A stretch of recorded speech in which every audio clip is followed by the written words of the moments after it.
So, hello, my name is Lauren and I'm a retrocomputing enthusiast and also a hardware and software engineer.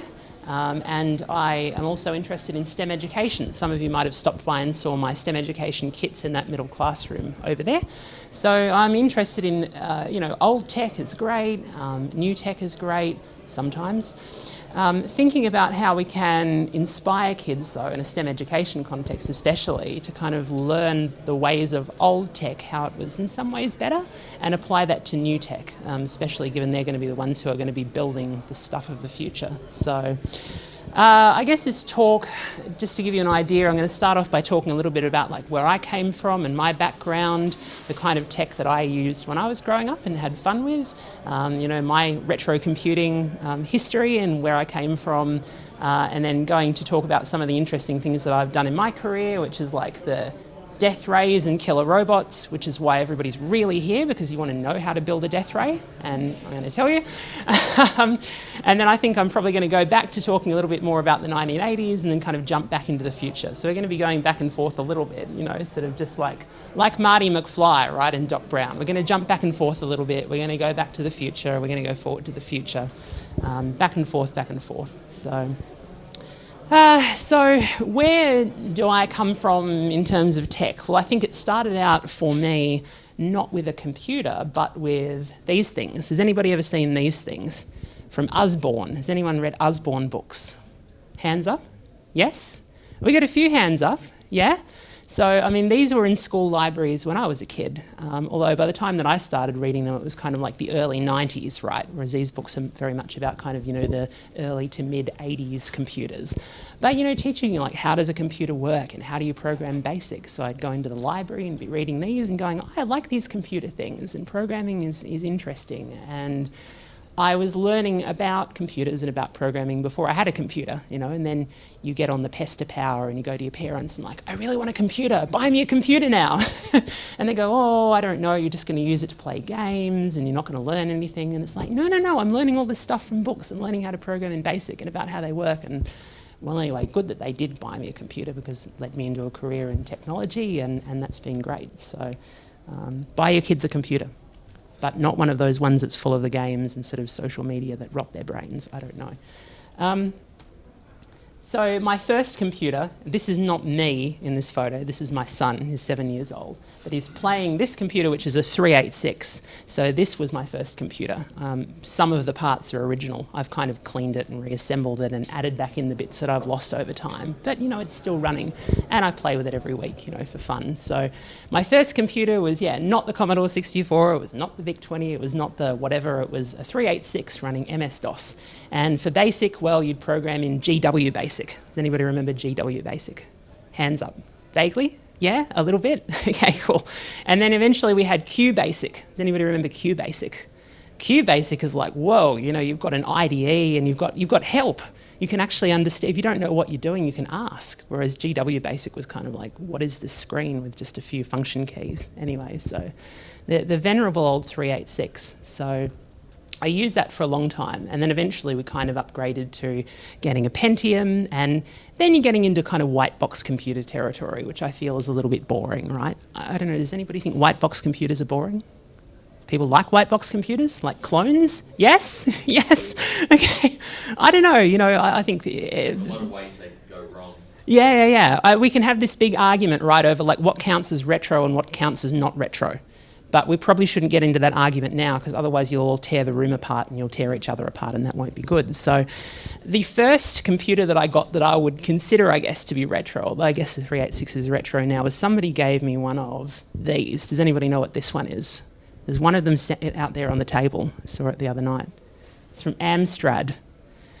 This is the PPC 640 portable computer, or luggable as they called it, because it weighs an absolute ton. It has a handle, 2 low-density 3.5-inch floppy drives, and this monochrome LCD screen, which is terrible that you can hardly read, but you can lug it around. It's allegedly portable. So that was fantastic. I remember actually it was year 6 in school. And unfortunately, I had to go into hospital for some unexpected surgery, which is bad. But anyway, I'm recovering and I'm in my hospital bed and I'm like, oh, not feeling too good. And also I don't have any computer. So somebody's like, my aunt and uncle owned this, and they'd seen me playing with it previously, and they're like, oh, maybe she'd like it. So then they brought it into the hospital, and I had the meal table when you're in the hospital bed, and the meal table rolls over, and I put this thing on it.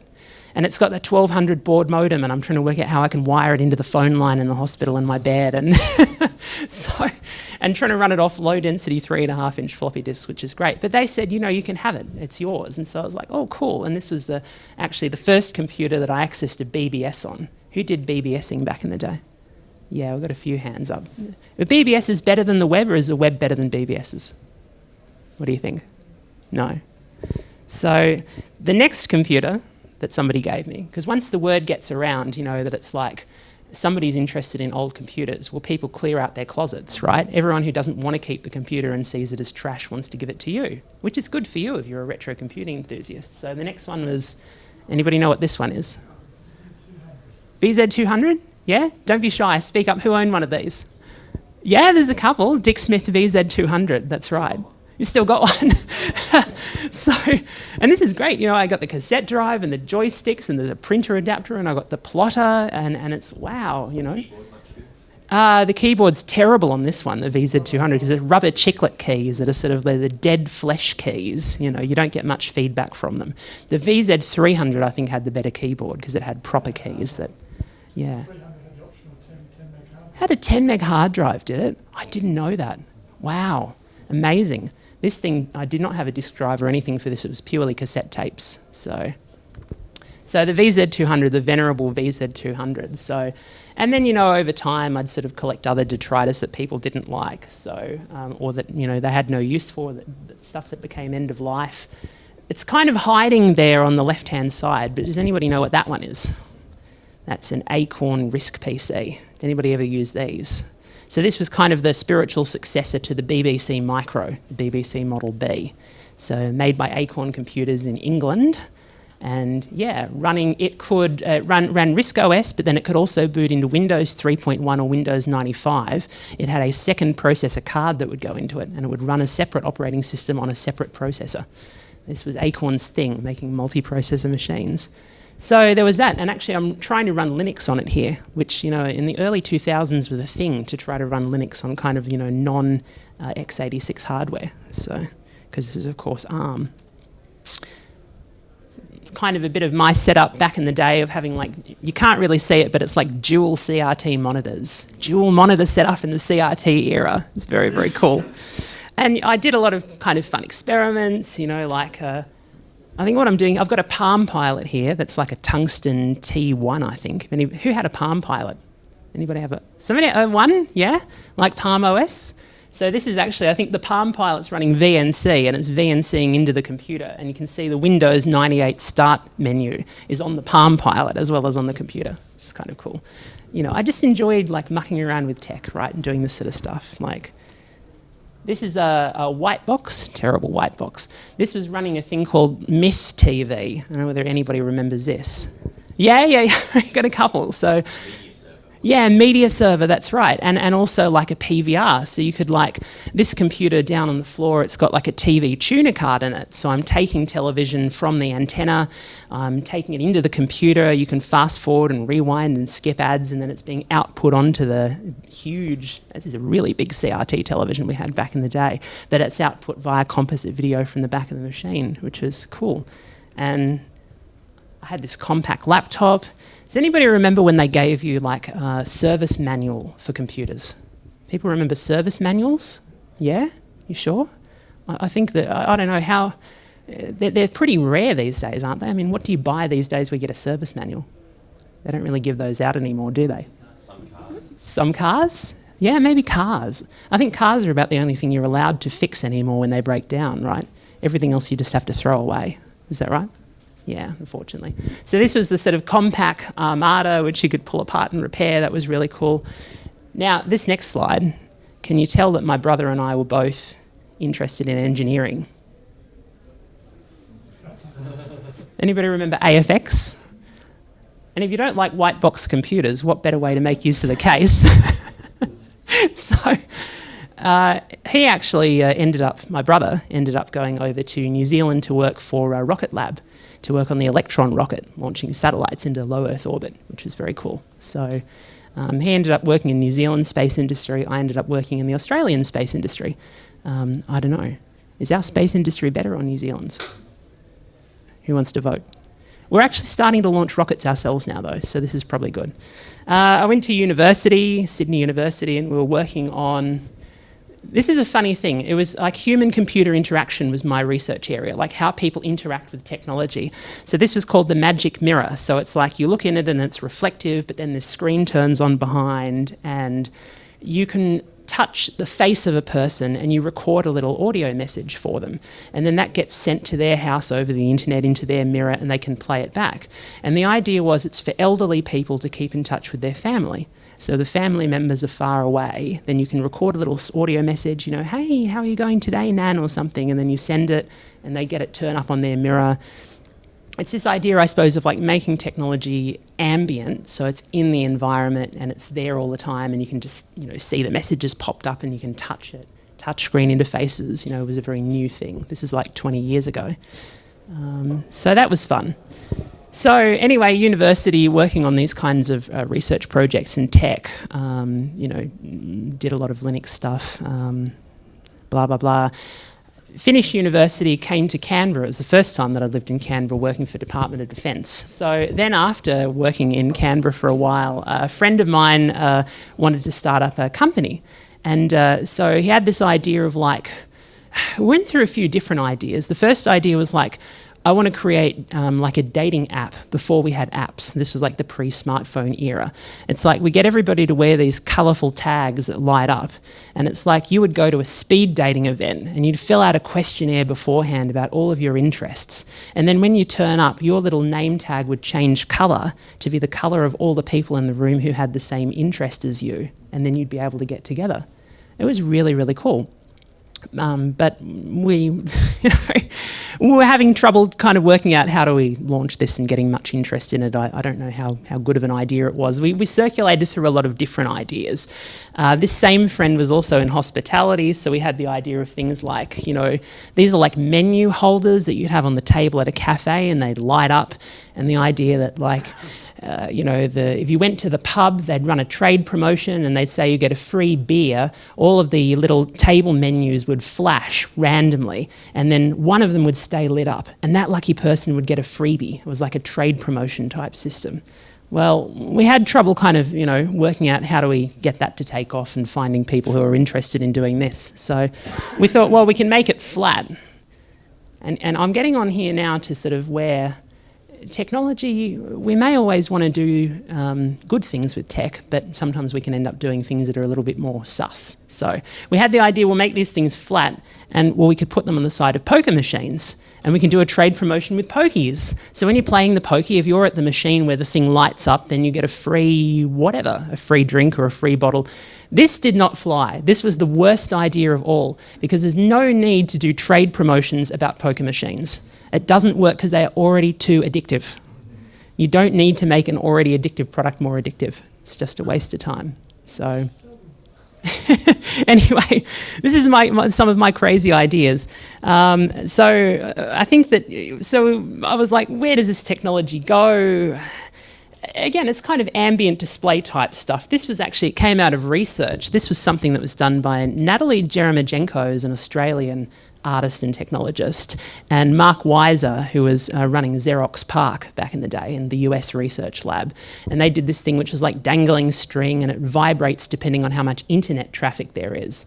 So it's a kind of a thing where it's not a screen with numbers, but it's just something that changes colour or it moves or something to give you information in the environment, which is kind of cool. I was really inspired by this sort of stuff. Again, you know, I had been studying human-computer interaction, like how do people and computers connect and work together. So I had this idea of like, well, let's build a wearable device. And this is like wearable computing 2008, 2009 era we're talking about now, right? So this was like a while ago when this stuff was not really common. You know, there was like, the Apple Watch was like, nowhere to be seen. So putting like Bluetooth on somebody's wrist, and the idea that you could kind of walk around, this kind of borrowed a little bit off the dating app idea, that you'd be like walking down the street with this wearable and then it would light up and then somebody else's would light up, some other random person, and you would know that you both liked drinking sake or you liked eating steak or whatever it was. And then you could actually hold your devices together, like wrist on wrist, and it would create a Facebook friendship between you. It would add you as a Facebook friend to their account and vice versa. So again, like Facebook API in 2009, that was kind of new stuff. I sort of wonder what would have happened. Eventually we gave up on all these crazy ideas. We're not able to commercialise anything or get anything happening. I wonder what would have happened in that this whole thing of using LEDs and radios together, or LEDs and infrared. Well, has anybody seen this stuff, like PixMob? You go to a Taylor Swift people go to Taylor Swift concerts? Are you the Taylor Swift crowd? Yes, there is a Taylor Swift, there's a Swiftie at the back. So, this thing of like you're wearing these wearable things and you hold them up and they all change to the same colour and you become part of this kind of light up LED crowd. So, maybe we could have been big, but I thought, well, I'm not very good at selling anything, can't sell anything, but I can do research and I can come up with new ideas and build interesting new tech. So the next thing that I did was I started doing a PhD looking at how we could apply this technology and thinking, there was a research group that was looking at like health behaviours, like how can we make people more healthy with technology? So I ended up doing this concept. So again, it's a wearable, but there's no screen and there's just LEDs. And the way that it would work is very interesting. So this middle light would change colour depending on how lazy you had been. So if you'd been doing a lot of exercise, that would go green. And if you weren't exercising enough, it would go red. And it was a kind of a way to shame you to the people who are around you. They'd know that you were being slack. These other lights, though, they would represent other people in your friendship group. And when your light was on top, you were doing better than all the rest of them. And if their lights started climbing up over yours, then they're beating you. I thought that was an interesting idea. Again, never commercialised it, but did the research and was trying to kind of become the expert on how do we present information, especially with things like wearables, without screens.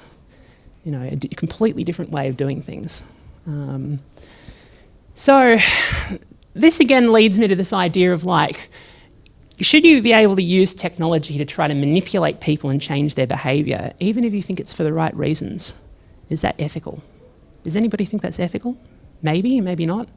I wrote a research paper where I made this comment. For some interventions, it's imperative to maintain long-term user engagement to realise any long-term benefit. Adams et al. Suggest applying poker machine tactics to maintain engagement. This is an approach that could all too easily become ethically indefensible. So in other words, can we use poker machine tactics to try to get people to use the technology more? The more they use the tech, the better it's going to be because they're going to do more exercise and they're going to be healthier and they're not going to die as young. So this is great, right? Or not. And I was saying, well, maybe it's not great. Maybe it's not sort of ethical to manipulate people. A reviewer of my paper said this: what are poker machine tactics? I'm sure they're awful, but I'd really like a very short explanation of what they are. I'm not sure they really believe they are awful. I think they're very curious, aren't they? They want to know what these poker machine tactics are. It's like, how do we manipulate people to get them to do what we want with technology? Gamification, yeah. And I actually was hanging out with other researchers who were doing gamification and like getting people to sort of... There was one where you go to this big hall on a Wednesday night and it was like the video game thing. We'd have the DDR squares on the floor and you dance around jumping on arrows, and they do this with like 20 people. That was really cool. I mean, again, maybe gamification is okay because people are choosing to be part of the game and the game's fun, but then when do games start getting manipulative, and they're kind of hooking you in and trying to increase the length of time that you're playing and stuff like this? So I thought, I don't know that I'm so cut out to be a researcher. Let's try to get a job doing something with my tech skills. So that was when I moved back to Canberra and I started working in weapons development. That was the next thing that I did because I was doing a lot of embedded computing stuff like programming microcontrollers. So, and we're going to see if our sound will work on the next slide because I've got a video, but I was doing this. So very exciting. Let's blow some stuff up.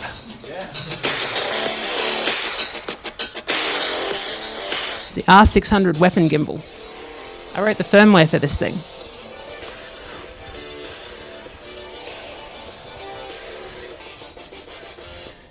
"900 metres, you can shoot it much further than that. Stabilised weapons system, you can shoot from a moving vehicle to a moving target. At 2 kilometre range, 900 metres is close. It's great. We'd take this thing out to Cohen Forest. You'd bolt it on the back of a ute and you'd go out on the logging roads and bounce up and down and see whether you could still aim the gun at the right place. Great system. That was a great system. Anyway, that was good fun. And writing the firmware for that, it was like a distributed microcontroller architecture. You've got a bunch of little microcontrollers talking to each other on CAN bus, doing motors and encoders and all that sort of stuff. Well, I worked with a colleague who would go overseas to these trade shows and was fluent in Arabic and was just great at selling these weapons systems. Well, you may or may not remember what happened. Oh, uh-oh. Yeah. Are we selling them to countries who are going to use them against Yemeni civilians?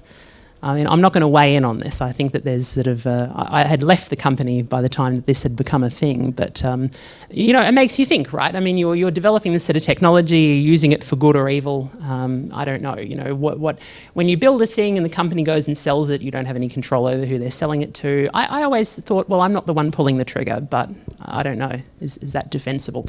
It kind of makes me think too about this next video that I'm going to show, which is like, when you start having these sorts of weapon systems, so this one being a protected weapon, so you can sit inside the vehicle under the armour and you can fire this thing.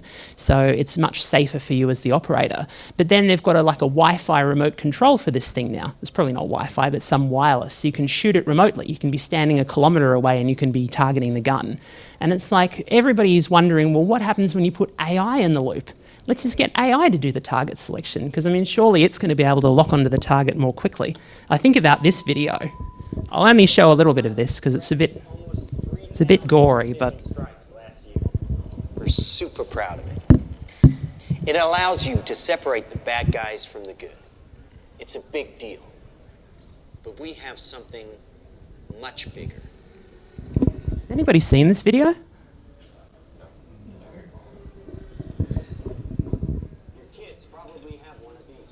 It's a drone. Not quite. Hell of a pilot? No. That skill is all AI. It's AI. It's flying itself. Its processor can react 100 times faster than a human. Can identify the target autonomously. Is an anti-sniper feature.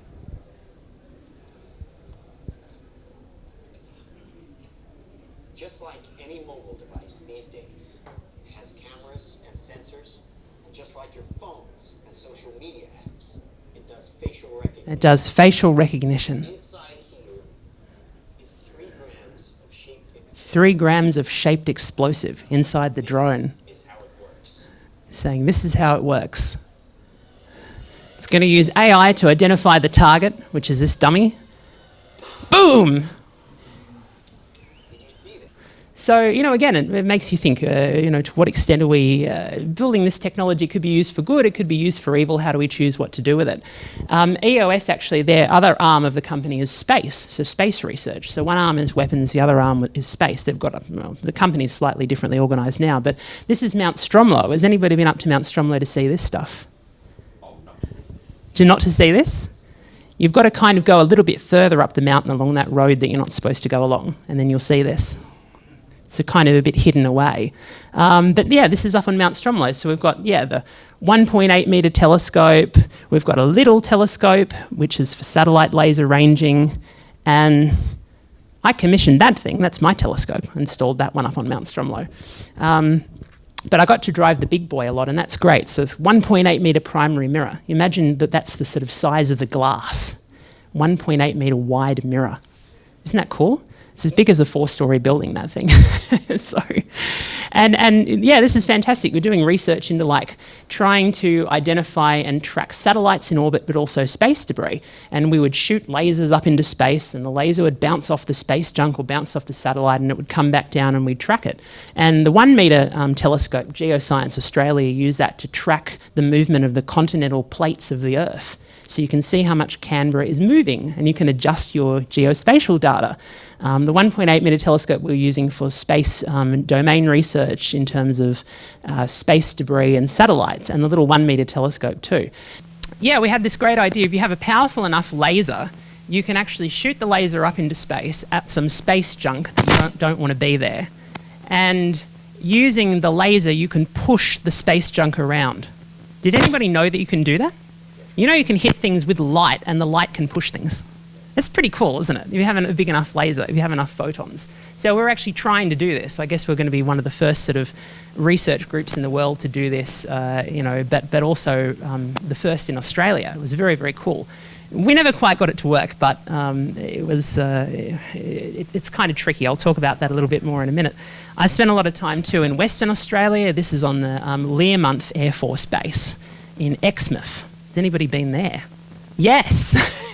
So this is actually on the Air Force Base. So we set up these 4 telescopes. So we've got the 2 big boys with the silver domes, which have got, there's a laser in that shed. Can you imagine running, it's like a $2 million laser system, and it has to be kept at 21 degrees Celsius all year round, and it's in the middle of the desert.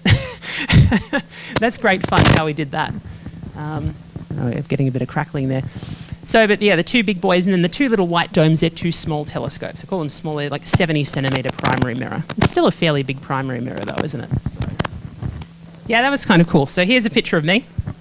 That's in the laser lab at one of the laser labs at Mount Stromlo. We've got a few of them, but you know, you've got your laser safety goggles on so you don't burn your eyes out.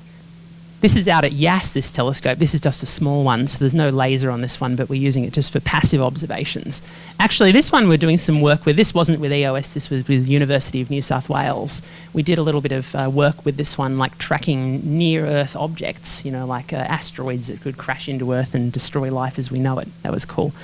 So anyway, laser, back to laser. One of the things we did, this is a space probe. This is Hayabusa 2. Anybody hear about Hayabusa 2? So it was going to this, was it an asteroid, right, Ryugu, and it was going to smash into it, and this is the video of it smashing in. And then all of this debris comes up and it collects some of that, and that was a sample return mission. So it came back to Australia, landed in Australia and was collected by the Japanese. This satellite, though, it actually had a spacecraft. It had a laser system on it, so you could do potentially 2-way laser communications. So it can send a laser back to Earth and we can send laser out to it. And in fact, indeed, we shot a laser at that spacecraft from Mount Stromlo here in Canberra. And I think it was about, you can correct me if I'm wrong, but I think it was about 6 million kilometres away from Earth. It had just gone around Earth to do its gravity assist and had gone out again. And we were actually able to reach it with our laser from here in Canberra, 6 million kilometres away. Wow, that's long distance. So this is kind of, using lasers for kind of, civilian purposes. It's cool, it's science, we're making the world a better place. I don't know, Trying to fix the problem of space debris is certainly trying to make the world better, or at least, trying to prevent our, orbits around the Earth from becoming uninhabitable due to too much junk. So anyway, I'm just, pinching this from what's in EOS's investor deck at the moment at their latest AGM. So now they're kind of like, oh, high energy laser weapons. There's a big market in this stuff. It's like we're going beyond 2 or 3 kilowatts. It's like 30 to 150 kilowatts. Yeah. So, I mean, and again, I'm not saying these are necessarily a bad use of laser weapons. I think we've got a big issue with, say, fighting drones in Ukraine, and this sort of technology could really save a lot of lives. But it makes you wonder. Anyway, death rays. So thinking about, I'm going to get back in a minute to old tech and new tech, old tech versus new tech, so retro computers versus new computers. But just giving you an idea of like where tech fits into our lives today. So has anybody seen these things? Has anybody seen these smart gate things? Do you like them? No? And these cameras, you like these cameras? That's great. It's almost like if I were Woolworths and I was saying, you know what, it's a cost of living crisis Everybody's stealing too much stuff. We're losing too much stock. How do we fix this problem? If I went to an engineer or a technologist, I'd say, how do I fix it? The engineer would say, we need to install cameras. We need cameras, we need AI, we need gates, we need robots, we need all this technology. And we just surveil everybody. We watch everything everyone's doing, watch them taking the things off the shelves, we lock them in until they've paid their money, we use AI to see whether they're stealing things or cheating the cash register. God, it just makes you want to go and do this, doesn't it? This has really happened. Smash the gates, smash the gates.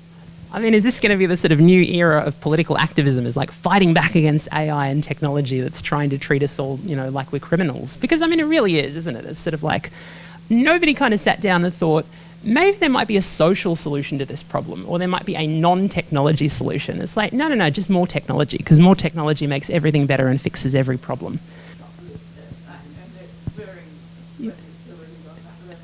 Yeah, that's right. So the comment was about manipulation as to whether seeing yourself in the image on the screen at the self-service checkout can sort of make you more self-conscious, and you think that you're being watched, and that sorry, what were you going to say?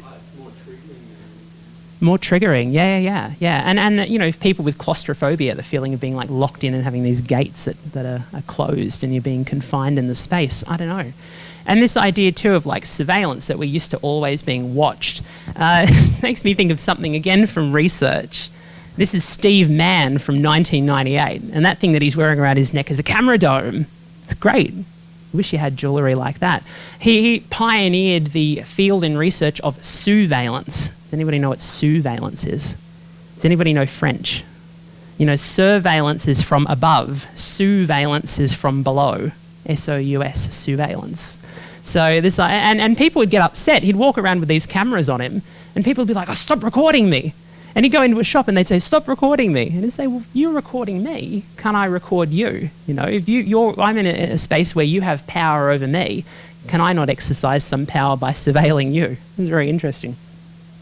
So anyway, I'm going to go back to think about this attitude is kind of pervading STEM education, which is my passion area. 1983, I was born, right? Anybody read this one? It's like, it's RAM, it's ROM, here's how the CPU works. You've got all these friendly little robots that are moving around information in the computer. This is incredible, this is great. But it's also this idea of like, you can understand from first principles how the thing works, right? Whereas these days, 2024, STEM education looks like we've got things like Sphero, and on the box it says, "Do not open Sphero." What happens if you open Sphero? Seriously. I mean, and people on the internet have tried, right? They probably shouldn't have, though. Anyway, don't open Sphero. And I think, this extends to we think about STEM education, we think about kids, the impact that social media has on our kids, right? That we have research showing that it's correlated with anxiety, depression, body image issues, dental caries, that's an American term, but, tooth cavities, tooth decay. Why is social media use correlated with tooth decay? Does anybody know? It's because of all the ads for Coke, right? It makes kids drink more soft drink when they use more social media, and therefore they get worse teeth. So, you might say, but correlation is not causation. But actually, we have papers now that are showing that, causation is perhaps a thing.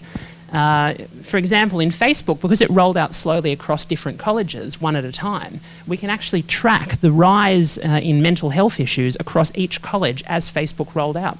That's incredible. Or like Hunt et al., limiting social media use decreases loneliness. Decreases loneliness? It doesn't make any sense. But, the same old billionaires are giving us the same old stuff constantly. But hey, Mark Zuckerberg says we're definitely going to make, we're going to make Threads, kind of. It's going to be better. I don't know. Does anybody use Threads? Is it better? Slightly. Okay, I'm not sure. I've got a secret to tell you though, like working in the tech industry, and I suppose some of you probably do work in the tech industry too, so you might know this, but more so if you're kind of in the sort of Silicon Valley culture. This is a handy kind of rubric to help you to translate between tech speak and human speak. Sticky. We want to make our experiences sticky. It means horribly addictive. Make the thing very, very addictive, so you have to keep using it. Metrics, because what you don't measure, you can't control. Well, it just means tracking and spying. We're going to have to track every single activity that you do on the platform and constantly create a feedback loop to try to optimize that and make you do more of the things that make us more money. A/B testing. Well, that's an unregulated psychological experiment. That's right, testing one group of people with a different thing. So Facebook go, well, we're going to test this group with giving them stories which maybe it's going to make them a little bit more sad, and then we're going to track the kind of posts that they make and whether those posts use more happy words or sad words. And find a painful problem and solve for the customer, which sometimes means invent a problem the customer didn't have before and sell them a solution and use clever marketing to convince them they need to buy the solution. And making the world a better place means we know what's best for you and we're going to make you do that thing if we think it's better. But, you know, it's your fault. Because as we all know in social media, it's not about the way the platforms are designed, it's about the fact that it's just human nature that people are angry and people are not nice to each other and we're all mean, right? Like, we're the problem. Are we really the problem? I don't think so. I think it's about the way that the platforms are designed. And in terms of government regulation, well, you know, we're just going to innovate around that. That's not really a problem. We're going to disrupt government regulation. That's what we're going to do. That's right.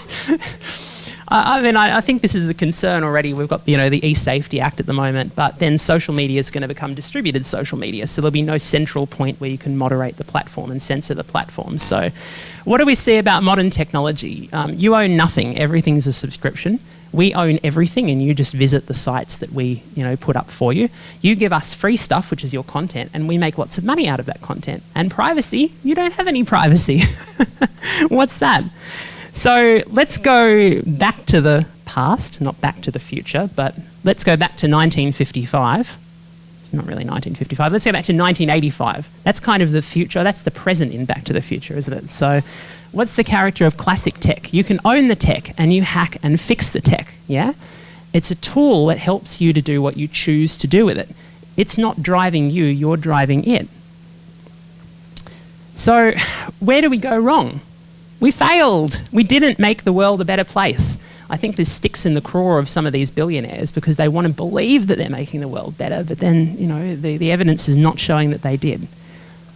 I think I'm going to try in the last little bit of this talk, coming up to the end, to try to give you what I think is the answer, that you won't fix it, but our kids might fix it. I think STEM education, in my mind, is very important because we can teach kids to do things better. And teaching them about the old ways, you know, like when you owned something, you would buy it and you would have control over it. Somebody couldn't just turn off the cloud subscription and then the product doesn't work anymore. You get the service manual and you can fix it, right? You know, you can pull it apart and you can understand how it works. You can hack it. And, you know, it's a tool that does what you want it to do and it's not manipulating you. But what do we teach our kids? Do we teach them how to code? You know, is the goal of education to turn them into sort of just little slaves for the corporate world, you know, like Charlie Chaplin and the Machine? I don't know. Maybe we should teach them coding. I've got this video by Dave Jones. Does anybody do electronics? He's doing like these 8-segment displays and using like shift registers. He's writing a prompt for ChatGPT. He's going to see if ChatGPT will generate the Arduino code to make the hardware work. So it says, you are writing Arduino code. This is what he's saying to ChatGPT. It's in initial counter, 99999. Pin mode, it's set up the pins. This is looking really promising. This is perfect so far. Yeah, okay, so down here, here are the segment patterns it needs. Wow, it's doing it. Let's power it on. And it works. Anyway, moving right along. I mean, I think that, you know, obviously AI is going to start doing this stuff for us more and more, like writing code. And even if it doesn't write good code, it writes code that's good enough. But I think I've been reading this book lately, which is not a new book, it's been out for a while, but like Revenge of the Analog, right? That people are going back to turntables and they're going back to reading paper books. I think the response is going to be that we're going to be thinking more about things that connect us to the real world. Yeah. You know, there's some reason behind why there's this interest in the past. Yeah, it's not purely living in the past, but it's thinking about how things in the past gave us something we don't have now. And that's a kind of a connection with reality, with real things, a sense of ownership, a sense of control, a sense of, yeah, like with the record, you pick it up and you're handling it and you're putting the needle down, and it's like, I think maybe anybody who grew up with records and then started using CDs might think that's a bit crazy, like why are kids these days all wanting to buy vinyl records? But it's a thing, because we're awash in a culture where nothing's physical, everything is virtual, we're all having our brains plugged into AI, and I think people want something real and tangible and a real experience. Technology that is technology with heart, with soul. And I think, yeah, and a distraction-free environment, that's right. But I think the more that we have AI creating tech, that tech is going to feel more soulless, I think. You're going to feel more like you're just a cog in the machine. I think we need technology that adapts to people and communities, that lets us do things that we want to do, but in a way that actually helps us to create and sustain healthy communities. And I think to express our own humanness, so technology that lets us, create friendships with one another, and those are human friendships that have feelings where we're kind of being pleasant to each other and, not always just mean. And if you go and have a look at my computing kit, this is the solution to the problem. It's the virtual world that kids create with their friends running on a computer they learn to build themselves. You can understand how all of the bits work, because the computer is reasonably simple source code and reasonably simple hardware. There's no sort of system on chip. There's no Linux with 10 million lines of source code. Modern hardware and software that you can buy today, but it's still reasonably simple, avoiding that high level of integration that I said. Hackable and repairable, open design, and the idea of Meccano for online social spaces, that we can create tools that let people build online communities where you build the community yourself and you control it.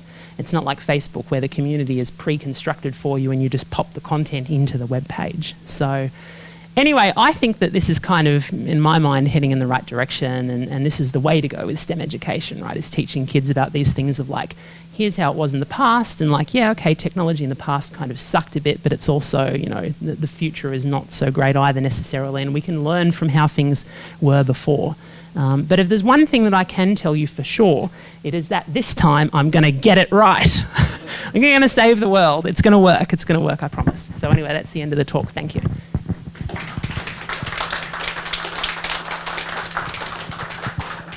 Anyway, I think we've probably got 5 minutes left, so if anybody would like to ask any questions or make any comments, I'll hand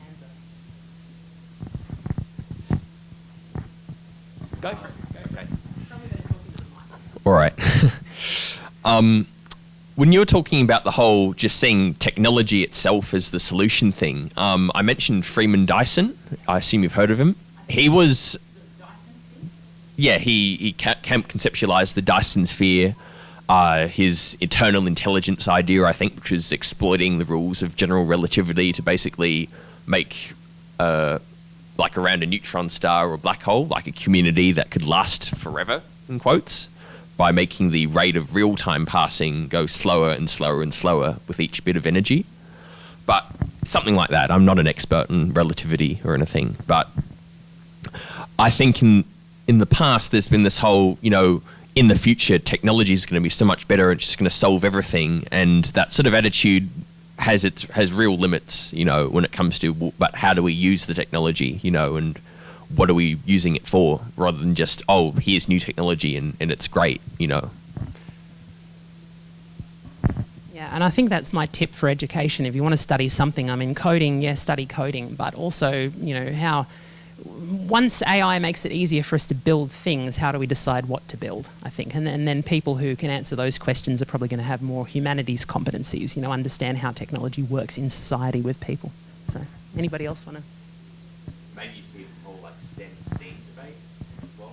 Yeah, STEM, STEAM, that's right. And I think that's sort of very much, people who are the kind of hardcore technologists go, arts, humanities, but, I think that this is, it's going to become more an in-demand skill set though. And people are already working in this space. You think about Professor Genevieve Bell at the ANU, who before she became Vice-Chancellor was doing cybernetics, the School of Cybernetics. And this is that thing about, how technology interfaces with people and with human ecosystems. So, anyway, anybody else? Have you ever played the video game System Shock by chance? No, never. Okay. It's probably a bit too much to describe quickly, but basically, think a big AI that someone modified to remove its ethical parameters, and just an interesting look into what what happens as a result of that. It's obviously fictional, but yeah. Sounds a bit like like Portal. Anybody play Portal, the game? No? You did? Yeah. That was great. Actually, that weapons gimbal that I was showing before, we needed a memory test routine. So we needed a hexadecimal sort of constant that we could write into the memory to test that the memory was working properly and to check for heap overflow. So I used 0xCACE as my memory test routine. You would get that joke if you played Portal. No? Cake.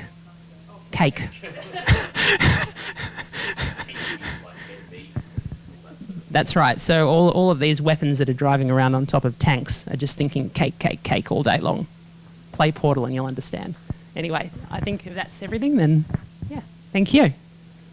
Thanks. This was recorded at the Canberra Vintage Computer Exhibition 2024. To find out more, check out the links in the description.